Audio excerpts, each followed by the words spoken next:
First, you calibrate. See, setting for times 10. We check this motor if this motor is good. You calibrate the multimeter. You like that? Aywa. Calibrate like that. You calibrate that one, but then put in the zero, like this zero. See? You check this one now. You check this three-phase line if the same. We can see. The same. Okay, the other. Okay, the same, huh? The other, the same.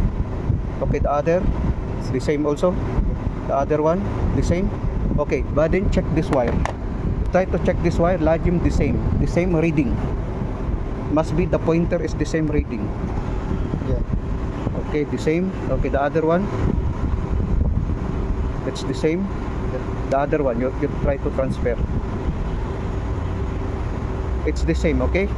Now you try to take the ground. Maybe the motor is grounded. We try to check the ground.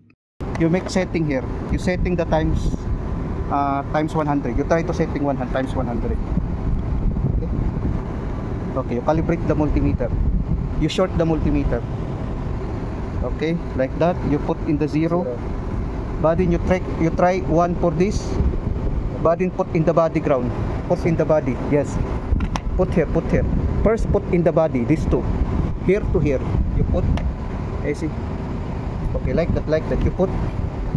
So there is the continuity. Okay, you try the one here. You try the one here so that we know if that is grounded. If the motor is grounded, one for the body, and then we can see here. Must be there is no reading. No reading, body considered good. Okay. Okay. This is good now. No reading, the motor is good. Okay. We are going to cover now this one, and then we can try to run. Okay. Okay. Kalas now. Take the clamp meter. You clamp this one by one. That's the thing you do. Okay, 0.4. The other side you take 0 on the other side 0.4. Okay, no problem.